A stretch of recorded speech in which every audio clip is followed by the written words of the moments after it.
السلام علیکم ورحمۃ اللہ۔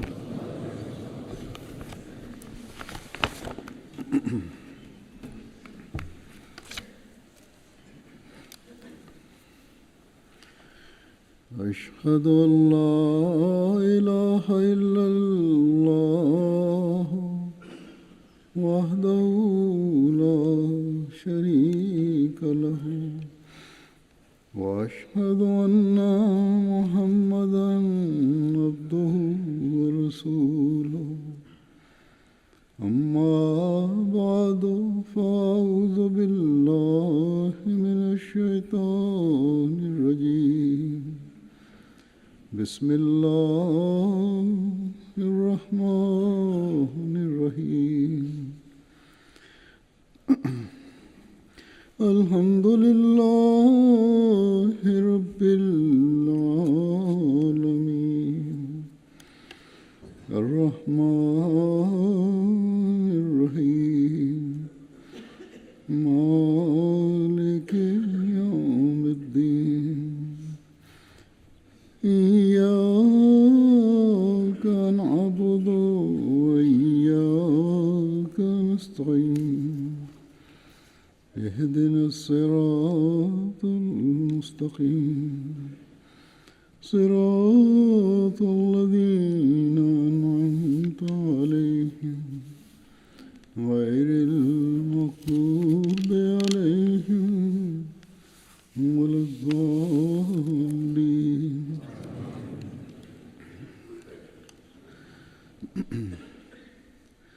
حضرت مسلم موعود رضی اللہ عنہ ایک دفعہ یہ مضمون بیان فرما رہے تھے کہ انسان کے لیے دو چیزوں کی صفائی بہت ضروری ہے، جن میں سے ایک سوچ اور فکر ہے اور دوسری لطیف جذبات، نیکی کے جذبات ہیں۔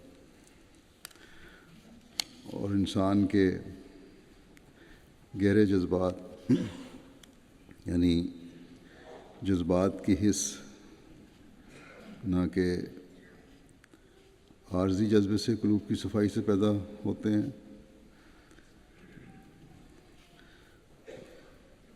یعنی مستقل رہنے والے نیک اور پاکیزہ جذبے اس وقت پیدا ہوتے ہیں جب دل مکمل طور پر صاف ہو، اور افکار کی صفائی یعنی خیال، سوچ اور غور کا ہمیشہ صاف رہنا، جسے عربی میں تنویر کہتے ہیں، دماغ کی صفائی سے حاصل ہوتی ہے۔ تنویر اس بات کو کہتے ہیں کہ انسان کے اندر ایسا نور پیدا ہو جائے کہ ہمیشہ صحیح خیال پیدا ہو۔ تنویر کوشش کر کے پاک خیال پیدا کرنا نہیں ہے، بلکہ ایسا ملکہ پیدا ہو جائے کہ ہمیشہ صحیح خیالات پیدا ہوتے رہیں، کبھی کوئی غلط قسم کے خیالات آئیں ہی نہ۔ اور ظاہر ہے یہ باتیں مسلسل کوشش اور اللہ تعالیٰ کے فضل سے ہی پیدا ہوتی ہیں۔ بہرحال اس بارے میں آپ حضرت مسیح علیہ السلام کے حوالے سے بیان فرماتے ہیں کہ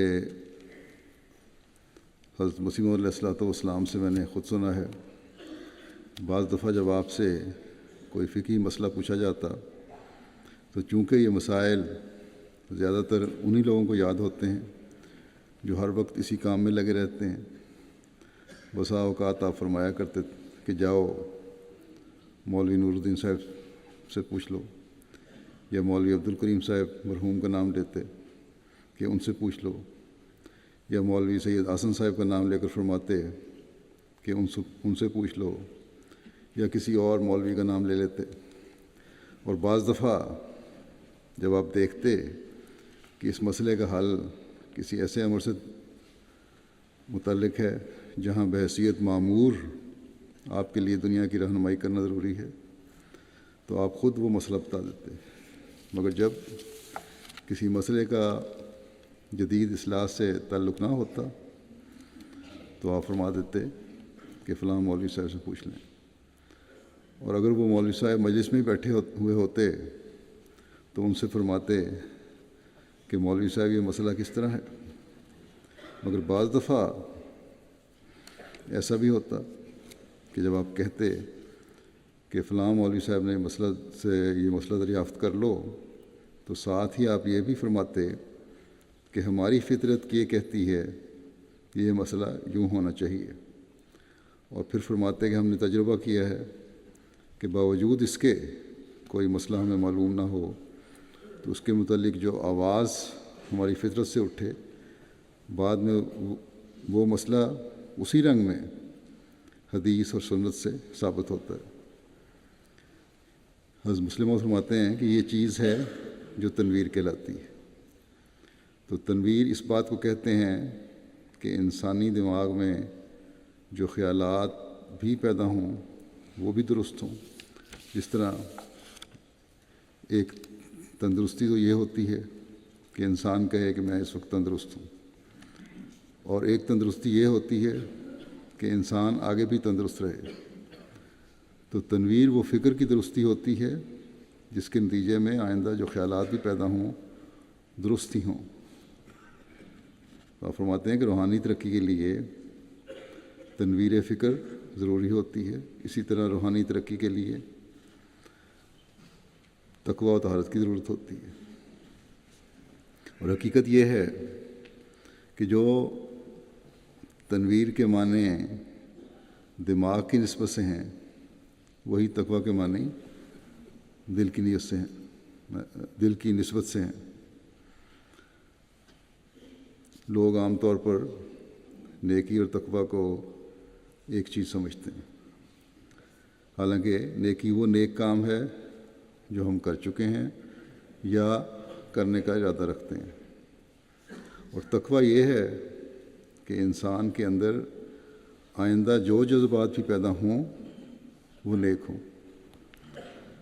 تو جیسا کہ ذکر ہو چکا ہے کہ فکر، سوچ اور غور ان کا دماغ سے تعلق ہے، یہ تنویر ہے، اور جذبات کا نیکی پر ہمیشہ قائم رہنا تقوی ہے، اس کا معاملہ دل سے۔ جب کسی انسان کو تنویر افکار اور تقوی قلب حاصل ہو جائے تو وہ پھر بدی کے حملے سے محفوظ رہتا ہے، اور جب بدی کے حملے سے محفوظ رہے تو پھر ایسا انسان اللہ تعالیٰ کے فضل کے نیچے آ جاتا ہے۔ جیسا کہ حضرت مسیح موعود علیہ السلام مسلم موعود رضی اللہ عنہ نے فرمایا کہ عام معاملات میں حضرت مسیح موعود علیہ السلام بعض سوالات کرنے والوں کو سلسلے کے دوسرے علماء کی طرف بھیج دیا کرتے تھے، لیکن بہت سے سوالات ہیں جو بظاہر بہت چھوٹے ہیں، اس میں سلسلے کے علماء کی بھی آپ اصلاح فرمایا کرتے تھے۔ مثلاً سفروں میں نماز کے قصر کرنے کا معاملہ، اس سوال پر کہ کس کو سفر سمجھا جائے اور قصر نماز کے حکم پر عمل کیا جائے، حضرت مسیح علیہ السلام نے فرمایا کہ میرا مذہب یہ ہے کہ انسان بہت دقتیں اپنے اوپر نہ ڈالے، مشکلیں اپنے اوپر نہ ڈالے۔ عرف میں جس کو سفر کہتے ہیں، خواہ وہ 2-3 میل ہی ہو، اس میں قصر و سفر کے مسائل پر عمل کرے۔ انما الاعمال بالنیات، بعض دفعہ فرمایا کہ بعض دفعہ ہم 2-3 میل اپنے دوستوں کے ساتھ سیر کرتے ہوئے چلے جاتے ہیں، مگر کسی کے دل میں خیال نہیں آتا کہ ہم سفر میں ہیں۔ لیکن جب انسان اپنی گٹری اٹھا کر سفر کی نیت سے چل پڑتا ہے، اپنا سامان اٹھا کے چل پڑتا ہے، تو وہ مسافر ہوتا ہے۔ شریعت کی بنا، آپ نے فرمایا کہ شریعت کی بنا دقت پر نہیں ہے، جس کو تم عرف میں سفر سمجھو وہی سفر ہے۔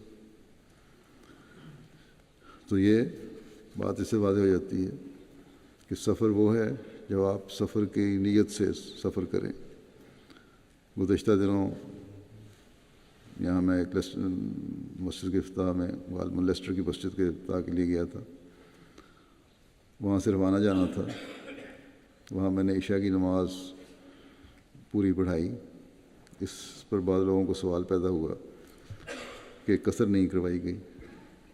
اس وقت میرے ذہن میں حضرت مسیح موعود علیہ السلام کا یہی ارشاد تھا کہ گٹھڑی اٹھا کر جو تم سفر کرتے ہو اس کی نیت سے، تو سفر کی نیت سے جو سفر کیا جاتا ہے وہ سفر ہے، اور کیونکہ اس قسم کا سفر نہیں تھا اور اسی وقت میں نے واپس آ جانا تھا، اس لیے میں نے قصر نہیں کی تھی۔ پھر انما الاعمال بالنیات کو بھی سامنے رکھیں۔ اگر یہ سامنے ہو تو نہ ہی انسان زیادہ دقتیں اپنے پر ڈالتا ہے، نہ ضرورت سے زیادہ سہولت کی تلاش کرتا ہے، بلکہ مقصد اللہ تعالیٰ اور اس کے رسول کے حکم پر عمل کرنا ہوتا ہے۔ اس کو مزید کھولتے ہوئے حضرت مسیح موعود علیہ السلام ایک جگہ فرماتے ہیں کہ ہاں، اپنی نیت کو خوب دیکھ لو، ایسی تمام باتوں میں تقویٰ کا بہت خیال رکھنا چاہیے۔ اگر کوئی شخص ہر روز معمولی کاروبار یا سفر کے لیے جاتا ہے تو وہ سفر نہیں ہے، بلکہ سفر وہ ہے جسے انسان خصوصیت سے اختیار کرے اور صرف اسی کام کے لیے گھر چھوڑ کر جائے، اور عرف میں وہ سفر کہلاتا ہے عرف میں وہ سفر کہلاتا ہو۔ دیکھو، یوں تو ہم ہر روز سیر کے لیے 2-2 میل نکل جاتے ہیں، مگر یہ سفر نہیں ہے۔ ایسے موقع پر دل کے اطمینان کو دیکھ لینا چاہیے کہ اگر وہ بغیر کسی خلجان کے فتویٰ دے کہ یہ سفر ہے تو قصر کرو۔ استفتے قلبہ کا، کہ اپنے دل سے فتویٰ حاصل کرو۔ پھر عمل چاہیے۔ پھر فرمایا کہ 1000 فتویٰ ہو پھر بھی مومن کا نیک نیتی سے قلبی اطمینان عمدہ شے ہے۔ بس نیت اور اپنے دل کا فتویٰ بھی بعض موقع پر لے لینا چاہیے۔ نیت ایک ہونی چاہیے اور اس نیت ایک کے ساتھ دل سے فتویٰ لیا جائے۔ کسی نے سوال کیا کہ جو شخص یہاں مرکز میں آتا ہے وہ قصر کرے یا نہ؟ یہ سوال حضرت مسیح علیہ السلام سے کیا گیا، اور اب بھی بعض لوگ کرتے ہیں۔ بعض لوگوں کو خیال ہے کہ مرکز میں جانے پہ قصر نہیں ہے۔ قادیان یا روا جب جاتے تھے یا یہاں بعض لوگ آتے ہیں تو آپ علیہ السلام نے فرمایا کہ جو شخص 3 دن کے واسطے یہاں آوے اس کے لیے قصر جائز ہے۔ میری دانست میں جس سفر میں عزم سفر ہو، پھر خواہ وہ 3-4 کوس ہی کا سفر کیوں نہ ہو، اس میں قصر جائز ہے۔ ہاں، اگر امام مقیم ہو تو اس کے پیچھے پوری نماز پڑھنی پڑے گی۔ مقامی طور پہ جہاں بھی جا رہے ہیں، مرکز ہے یا کہیں بھی، امام نماز پڑھا رہا ہے تو وہاں کا رہنے والا امام ہے تو بہرحال وہ پوری نماز پڑھائے گا، اور مسافر بھی اس کے پیچھے پوری نماز پڑھے گا۔ فرمایا کہ حکام کا دورہ سفر نہیں ہوتا۔ جو لوگ دوروں پر جاتے ہیں، افسران ہیں، ان کا سفر نہیں ہوتا۔ وہ ایسا ہی ہے جیسے کوئی اپنے باغ کی سیر کرتا ہے۔ خام خواہ سفر کا تو کوئی وجود ہی نہیں۔ حضرت مسیح علیہ السلام اپنے صحابہ کی کس طرح بعض دفعہ مسائل کے بارے میں اصلاح فرما دیا کرتے تھے، اس بارے میں قاضی امیر حسین صاحب بیان فرماتے ہیں کہ میں شروع میں اس بات کا قائل تھا کہ سفر میں قصر نماز عام حالات میں جائز نہیں، بلکہ صرف جنگ کی حالت میں فتنے کے خوف سے جائز ہے، اور اس معاملے میں حضرت خلیفہ اول کے ساتھ بہت بحث کیا کرتا تھا۔ قاضی صاحب فرماتے ہیں کہ جن دنوں میں حضرت مسیح موعود علیہ السلام کا گرداسپور میں مقدمہ تھا، ایک دفعہ میں بھی وہاں گیا۔ حضرت مسیح موعود علیہ السلام کے ساتھ وہاں مولوی صاحب یعنی حضرت خلیفۃ المسیح اول اور مولوی عبدالکریم صاحب بھی تھے، مگر ظہر کی نماز کا وقت آیا تو حضرت مسیح موعود علیہ السلام نے مجھے فرمایا کہ آپ نماز پڑھائیں، یعنی قاضی صاحب کو کہا۔ کہتے ہیں کہ میں نے دل میں پختہ ارادہ کیا کہ آج مجھے موقع ملا ہے، میں قصر نہیں کروں گا بلکہ پوری پڑھوں گا، تو اس مسئلے کا کچھ فیصلہ بھی ہو جائے گا۔ جب پڑھ لوں گا تو آپ ہی حضرت مسلم فتویٰ فرمائیں گے۔ قاضی صاحب بیان کرتے ہیں کہ میں نے یہ فیصلہ کر کے ابھی ہاتھ اٹھائے تھے اللہ اکبر کہنے کے لیے، اور اس نیت کے ساتھ اٹھائے تھے کہ قصر نہیں کروں گا، تو حضرت مسیح موعود علیہ السلام میرے پیچھے دائیں طرف کھڑے تھے۔ آپ فوراً قدم بڑھا کر آگے آئے اور میرے کان کے پاس منہ کر کے فرمایا، قاضی صاحب 2 ہی پڑھیں گے نا؟ تو میں نے عرض کیا، حضور 2 ہی پڑھوں گا۔ بس اس وقت سے، قاضی صاحب کہتے ہیں، بس اس وقت سے ہمارا مسئلہ حل ہو گیا اور میں نے اپنا خیال ترک کر دیا۔ تو اس طرح تھا صحابہ کا، کس طرح شرح صدر کے ساتھ فوری طور پر فیصلے ختم کر لیا کرتے تھے۔ ضمناً یہ بھی بتا دوں کہ حضرت مسیح موعود علیہ السلام نے مختلف مواقع پر فقہی مسائل بیان فرمائے ہوئے ہیں۔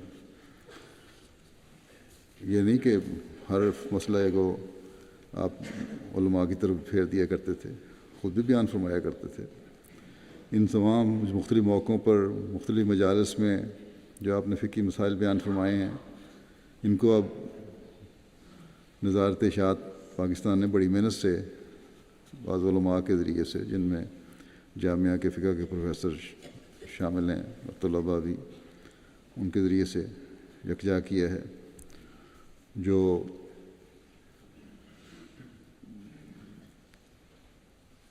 فقہ المسیح کے نام سے یہاں چھپ گئی ہے کتاب یہ،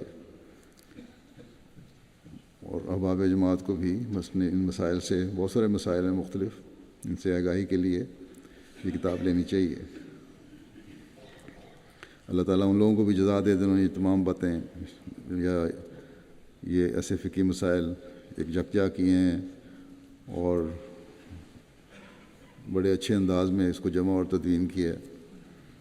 بہرحال وقتاً فوقتاً مجھے موقع ملا تو یہ مسائل بیان کرتا رہوں گا۔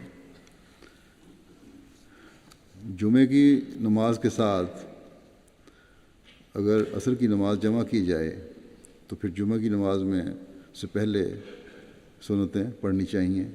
اس بارے میں وضاحت کرتے ہوئے حضرت مسیح موعود علیہ السلام کے حوالے سے حضرت مسلم موعود فرماتے ہیں کہ مجھ سے ایک سوال کیا گیا ہے، سفر میں تھے حضرت مسلم موعود، وہاں سوال کیا کہ ابھی جمعے کی نماز کے وقت بعض دوستوں میں اختلاف ہوا ہے کہ حضرت مسیح موعود علیہ السلام کا فتویٰ ہے کہ اگر نمازیں جمع کی جائیں تو پہلی، پچھلی اور درمیان کی سنتیں معاف ہوتی ہیں۔ اس میں شک نہیں کہ جب نماز ظہر و عصر جمع ہو تو پہلی اور درمیانی سنتیں معاف ہوتی ہیں، یا اگر نماز مغرب اور عشاء جمع ہو تو درمیانی اور آخری سنتیں معاف ہو جائیں گی۔ لیکن اختلاف، آپ فرماتے ہیں کہ اختلاف یہ کیا گیا ہے کہ ایک دوست نے یہ بیان کیا کہ وہ ایک سفر میں میرے ساتھ تھے، یعنی مسلم موعود کے، میں نے جمعہ اور عصر کی نمازیں جمع کر کے پڑھائیں اور جمعہ کی پہلی سنتیں بھی پڑھیں۔ یہ دونوں باتیں صحیح ہیں، نمازوں کے جمع ہونے کی صورت میں سنتیں معاف ہو جاتی ہیں، یہ بات بھی صحیح ہے۔ اور یہ بھی صحیح ہے کہ رسول کریم صلی اللہ علیہ وسلم جمعہ کی نماز سے قبل جو سنتیں ہیں وہ پڑھا کرتے تھے، میں نے وہ سفر میں پڑھی ہیں اور پڑھتا ہوں، اور اس کی وجہ یہ ہے کہ جمعے کی نماز سے پہلے جو نوافل پڑھے جاتے ہیں وہ نماز ظہر کی پہلی سنتوں سے مختلف ہیں۔ ان کو دراصل رسول کریم صلی اللہ علیہ وسلم نے جمعے کے اعزاز میں قائم فرمایا ہے۔ سفر میں جمعے کی نماز پڑھنا بھی جائز ہے اور چھوڑنا بھی جائز ہے، یعنی اگر سفر میں انسان ہو تو جمعہ کی نماز بھی پڑھ سکتا ہے اور چھوڑ بھی سکتا ہے، اور چھوڑنے کا مطلب یہ نہیں کہ نماز چھوڑ دی بلکہ ظہر کی نماز پڑھے۔ آپ فرماتے ہیں کہ میں نے حضرت مسیح موعود علیہ السلام کو سفر میں پڑھتے بھی دیکھا ہے اور جمعہ پڑھتے بھی دیکھا ہے اور چھوڑتے بھی دیکھا ہے۔ ایک دفعہ حضرت مسیح علیہ السلام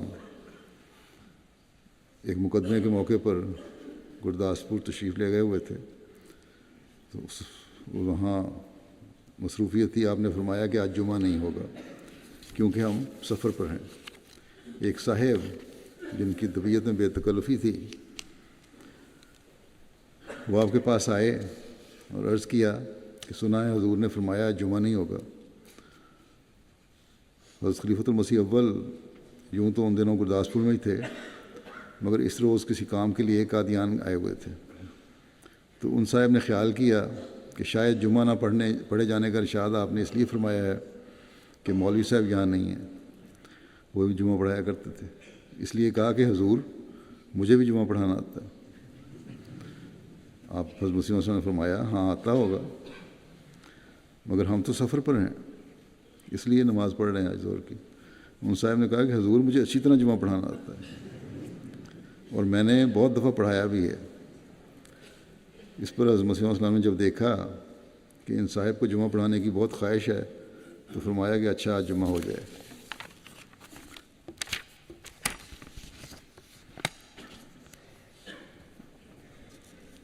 حضرت مسلم موعود فرماتے ہیں کہ میں نے حضرت مسیح علیہ السلام کو سفر کے موقع پر جمعہ پڑھتے بھی دیکھا ہے اور چھوڑتے بھی دیکھا ہے، اور جب سفر میں جمعہ پڑھا جائے تو میں پہلی سنتیں پڑھا کرتا ہوں، اور میری رائے یہی ہے کہ وہ پڑھنی چاہیے، اور یہی عمومی طور پر فتویٰ ہے کیونکہ وہ عام سنن سے مختلف ہیں اور جمعہ کے احترام کے طور پر ہیں۔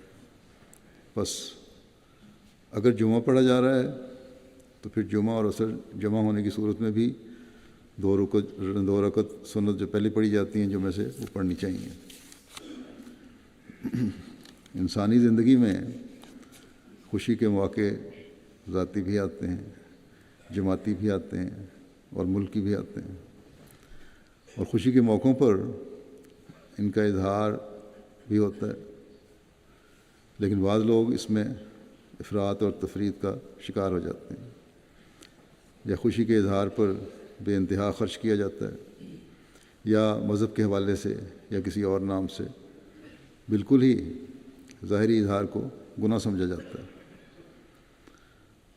اسلام دونوں صورتوں کی نفی کرتا ہے۔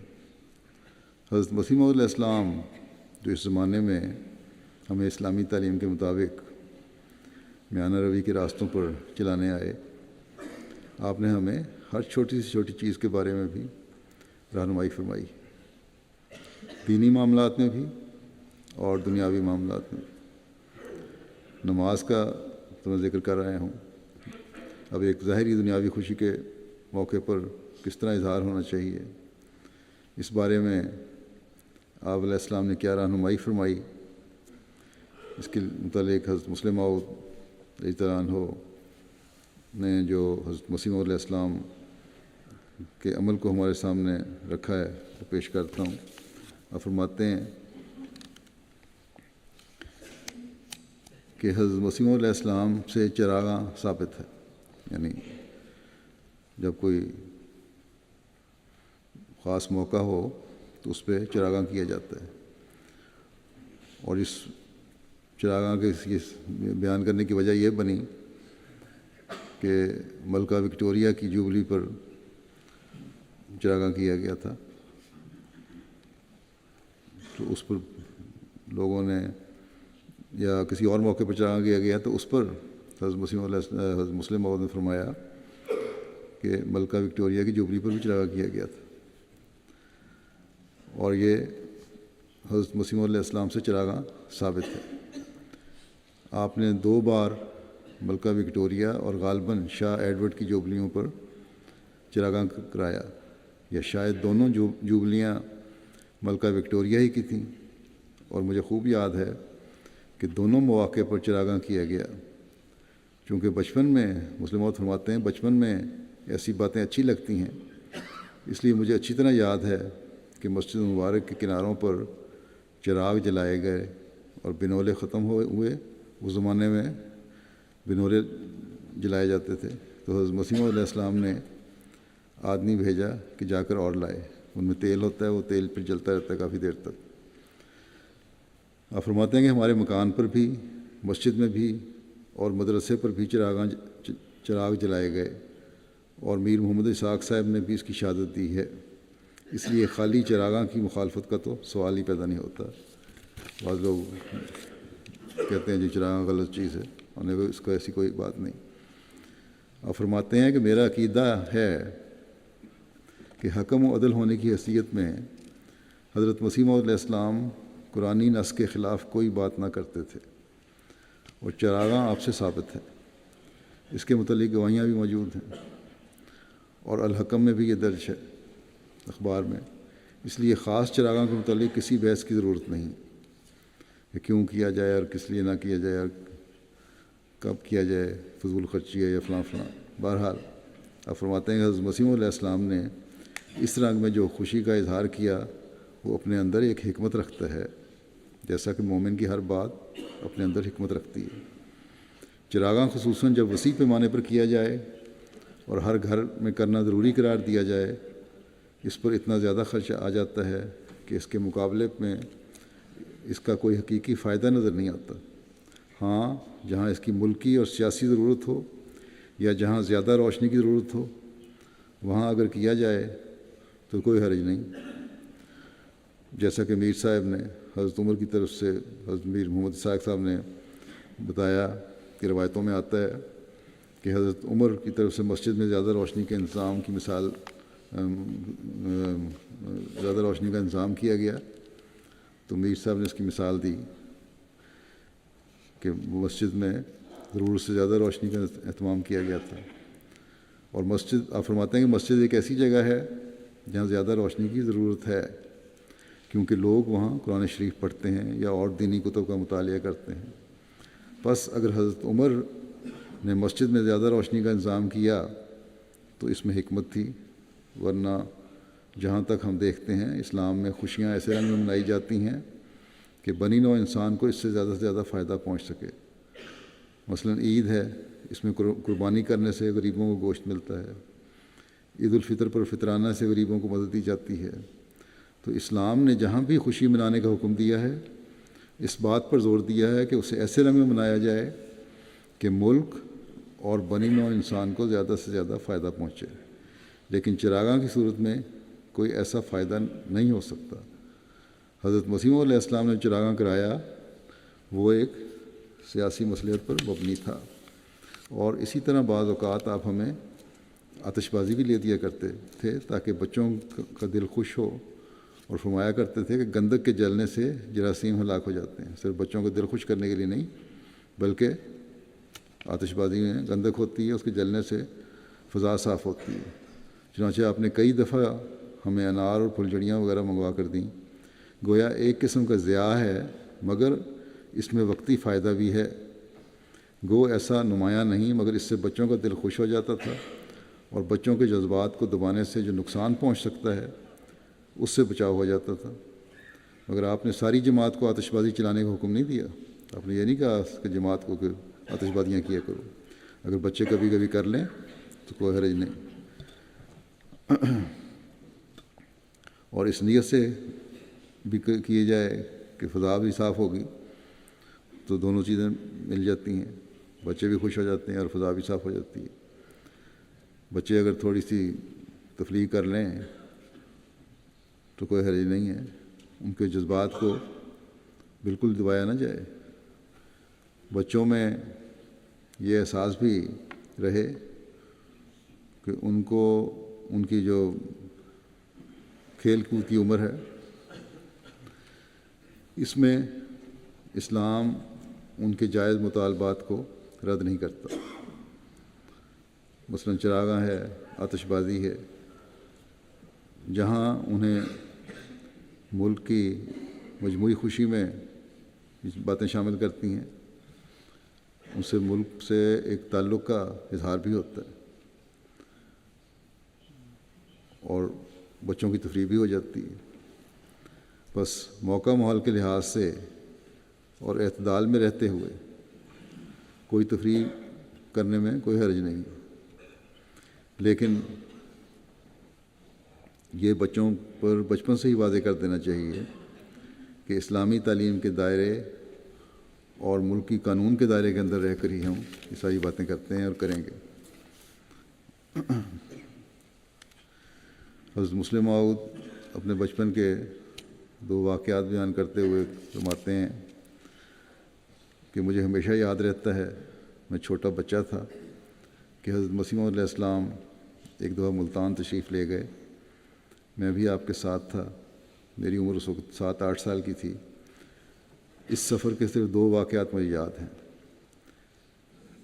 اور فرماتے ہیں یوں تو بعض واقعات مجھے اس وقت کے بھی یاد ہیں جب میری عمر صرف 2 سال کی تھی، بلکہ ایک دوست نے ایک واقعے کی طرف یاد دہانی کرائی اور مجھے وہ یاد آ گیا، اس وقت میری عمر صرف 1 سال تھی۔ بس فرماتے ہیں مجھے چھوٹی عمر کے بھی بعض واقعات یاد ہیں، لیکن اس سفر کی صرف 2 باتیں میرے ذہن میں ہیں۔ پہلی بات تو یہ ہے کہ واپسی پر حضرت مسیح موعود علیہ السلام لاہور ٹھہرے۔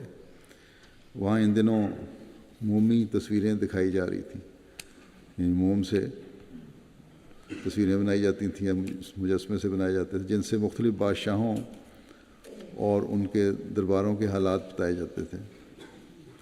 شیخ رحمۃ اللہ صاحب مالک انگلش ویئر ہاؤس، جو ان دنوں بمبئی ہاؤس کہلاتا تھا، انہوں نے حضرت مسیح موعود علیہ السلام سے عرض کیا کہ یہ ایک علمی چیز ہے، ایسی معلوماتی چیز ہے، تاریخ کے بارے میں بتایا جاتا ہے، علمی چیز ہے، آپ اسے دیکھنے کے لیے تشریف لے چلیں۔ مگر حضرت مسیح موعود علیہ السلام نے انکار کر دیا۔ اس کے بعد انہوں نے مجھ پر زور دینا شروع کر دیا کہ میں چل کر وہ مومی مجسمے دیکھوں۔ میں چونکہ بچہ تھا، حضرت مسیح موعود علیہ السلام کے پیچھے پڑ گیا کہ مجھے یہ مجسمے دکھائے جائیں۔ چنانچہ حضرت مسیح موعود علیہ السلام میرے اصرار پر مجھے اپنے ساتھ لے گئے۔ مختلف بادشاہوں کے حالات تصویروں کے ذریعے دکھائے گئے تھے، جن میں بعض کی موتوں اور بعض کی بیماریوں وغیرہ کا نقشہ کھینچا گیا تھا۔ بس فرمایا ایک تو یہ واقعہ مجھے یاد ہے۔ اب حضرت مسیح موعود علیہ السلام نے حامی بھی اس لیے بھری اور اس لیے لے کے گئے کہ بہت سے لوگوں نے اس کی تعریف کی تھی کہ ایک علمی اور تاریخی چیز ہے، اسے دیکھنے میں کوئی حرج نہیں۔ صرف بچے کی ضد کو دیکھ کے نہیں چلے گئے تھے۔ اگر آپ سمجھتے کہ یہ ایک ایسی بات ہے جو اسلامی تعلیم کے خلاف ہے تو بے شک بچہ ضد کرتا، کبھی نہ جاتے۔ بس ایک علمی چیز تھی، اس لیے آپ چلے گئے دیکھنے کے لیے، بچے کو ساتھ لے کے۔ مسلم موعود فرماتے ہیں کہ دوسرا واقعہ جو مجھے یاد ہے وہ یہ ہے کہ حضرت مسیح موعود علیہ السلام کی لاہور کے اندر کسی نے دعوت کی اور آپ اس میں شامل ہونے کے لیے تشریف لے گئے۔ کچھ اثر میرے دل پر بھی ہے کہ دعوت نہیں تھی، بلکہ مفتی محمد صادق صاحب یا ان کا کوئی بچہ بیمار تھا اور آپ اسے دیکھنے کی تشریف لے گئے تھے۔ بہرحال شہر کے اندر سے حضرت مسیح موعود علیہ السلام واپس آ رہے تھے کہ سنہری مسجد کی سیڑھیوں کے پاس میں نے ایک بڑا ہجوم دیکھا جو گالیاں دے رہا تھا، اور ایک شخص ان کے درمیان کھڑا تھا۔ ممکن ہے وہ کوئی مولوی ہو، اور جیسے مولویوں کی عادت ہوتی ہے وہ شاید اپنی طرف سے بے موقع چیلنج دے رہا ہو۔ جب حضرت مسیح موعود علیہ السلام کی گاڑی پاس سے گزری تو ہجوم کو دیکھ کر میں نے سمجھا کہ یہ بھی کوئی میلہ ہے۔ چنانچہ میں نے نظارہ دیکھنے کے لیے گاڑی سے اپنا سر باہر نکالا۔ اس وقت کا یہ واقعہ آج تک مجھے نہیں بھولا کہ میں نے دیکھا کہ ایک شخص جس کا ہاتھ کٹا ہوا تھا اور جس پر ہلدی کی پٹیاں بندھی ہوئی تھیں، وہ بڑے جوش سے اپنے ٹنڈے ہاتھ کو دوسرے ہاتھ پر مار کر کہتا جا رہا تھا کہ مرزا دوڑ گیا، مرزا دوڑ گیا۔ اب دیکھو، یہ واقعہ ایک اور حوالے سے پہلے ہی بیان کر چکا ہوں، لیکن یہاں فرماتے ہیں کہ دیکھو ایک شخص زخمی ہے، اس کے ہاتھ پر پٹیاں بندھی ہوئی ہیں، مگر وہ مخالفت کے جوش میں یہ سمجھتا ہے کہ میں اپنے ٹنڈے ہاتھ سے ہی نعوذ باللہ احمدیت کو ختم کر دوں گا یا احمدیت کو دفن کر آؤں گا۔ یہ کیسی خطرناک دشمنی ہے جو لوگوں کے قلوب میں پائی جاتی ہے، اور کس کس طرح انہوں نے زور لگایا کہ لوگ قادیان میں نہ آئیں اور احمدیت کو قبول نہ کریں۔ ایسے کئی لوگ احمدیوں میں موجود ہیں جو حضرت مسیح موعود علیہ السلام کے زمانے میں قادیان آنے کے ارادے سے بٹالے تک آئے، مگر پھر ان کو مولوی محمد حسین صاحب بٹالوی نے واپس کر دیا۔ چنانچہ آپ فرماتے ہیں کہ میں نے سنا ہے کہ مولوی عبدالماجد صاحب بھاگلپوری بھی اسی لیے شروع میں احمدیت قبول کرنے سے محروم رہ گئے۔ جب وہ بٹالے میں آئے تو مولوی محمد حسین بٹالوی نے ان کو ورغلا کر واپس کر دیا، اور یہی مولوی محمد حسین صاحب بٹالوی کا روزانہ مشغلہ رہتا تھا۔ وہ ہر روز ریلوے اسٹیشن پر جا پہنچتے، اور جب بعض لوگ قادیان جانے کے ارادے سے اترتے تو وہ انہیں کہتے کہ وہاں جا کر کیا لوگے، وہاں گئے تو ایمان خراب ہو جائے گا، اور کئی لوگ انہیں عالم سمجھ کر واپس چلے جاتے اور خیال کرتے کہ مولوی محمد حسین صاحب جو کچھ کہہ رہے ہیں یہ سچ ہی ہوگا۔ تو یہ سب کچھ مولویوں کی مخالفت کی وجہ سے تھا۔ انہوں نے عوام کو بھی اس حد تک بھڑکا دیا تھا کہ وہ ٹنڈا بھی بیچارہ نعرے لگا رہا تھا۔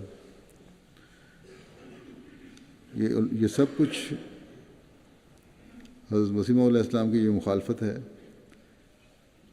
علماء کی طرف سے ان کی جہالت اور ذاتی مفادات کے لیے تھی، لیکن لوگوں کو وہ مذہب کے نام پر اکسا کر اپنے مقصد پورے کر رہے تھے۔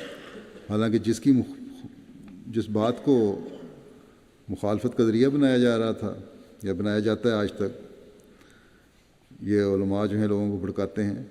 حضرت مسیح موعود علیہ السلام آئے ہی اس بات کو قائم کرنے کے لیے تھے، یعنی اسلام کی حقیقی تعلیم بتانا اور حضرت صلی اللہ علیہ وسلم کے مقام ختم نبوت کو قائم کرنا۔ آپ تو حضرت صلی اللہ علیہ وسلم کے عاشق صادق تھے اور غلام صادق تھے۔ آپ تو آئے اس لیے تھے کہ دنیا کو بتائیں کہ اب دنیا کی نجات اس آخری نبی اور خاتم الانبیاء حضرت محمد مصطفیٰ صلی اللہ علیہ وسلم کے ذریعے سے ہی ہے۔ لیکن ان نام نہاد علماء کی بدقسمتی ہے کہ بجائے اس عاشق رسول کے ساتھ جڑنے کے، اس کی بات ماننے کے، اس پر وہ الزام لگا رہے ہیں کہ نعوذ باللہ کہ ختم نبوت کے منکر ہیں، یا حضرت صلی اللہ علیہ وسلم سے اپنے رتبے کو بڑا سمجھتے ہیں، جبکہ حضرت مسیح علیہ السلام کے عمل اور تعلیم کا ان باتوں سے دور کا بھی واسطہ نہیں۔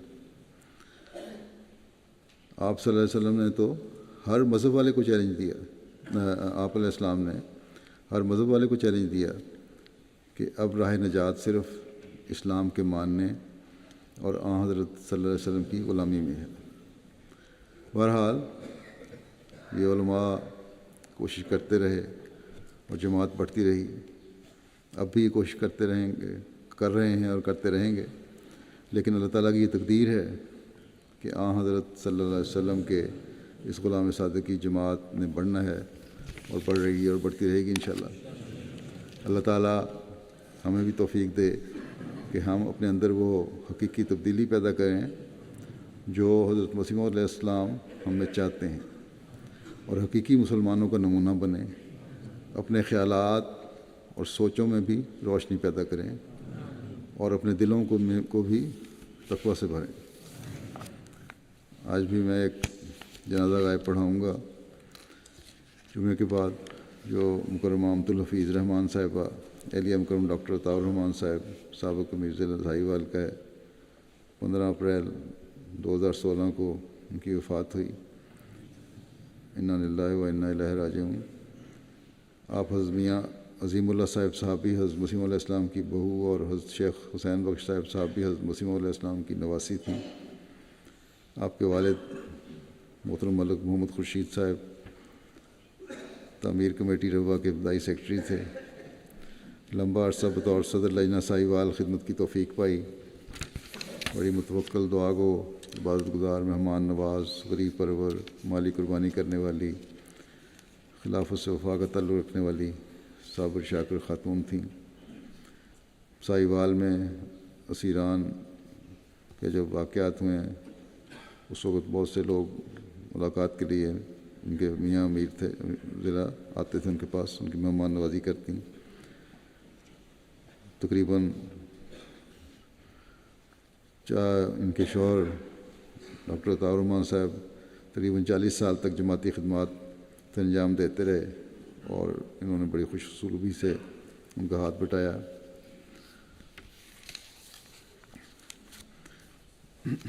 مرکز سے آنے والے مہمانوں کا بھی بڑا خیال رکھتے ہیں. ساری اولاد کی اس رنگ میں تربیت کی ہے کہ سب خلافت کے ساتھ اخلاص اور فدائیت کا گہرا تعلق رکھتے ہیں. اللہ کے فضل سے موسیہ تھیں. ان کے 5 بیٹے اور 3 بیٹیاں ہیں. اللہ تعالیٰ ان کی اولاد کو بھی نیکیوں پر قائم کرے اور جماعت آئندہ نسلوں کو بھی جماعت کے لیے مفید وجود بنائے.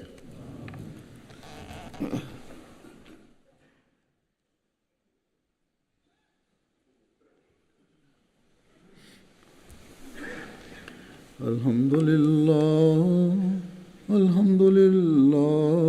نحمدہ ونستعینہ ونستغفرہ ونؤمن بہ ونتوکل علیہ ونعوذ باللہ من شرور انفسنا ومن سیئات اعمالنا من يهده الله فلا مضل له ومن يضلل فلا هادي له ونشهد أن لا إله إلا الله ونشهد أن محمدا عبده ورسوله. عباد الله رحمكم الله، إن الله يأمر بالعدل والإحسان وإيتاء ذي القربى وينهى عن الفحشاء والمنكر والبغي يعظكم لعلكم تذكرون.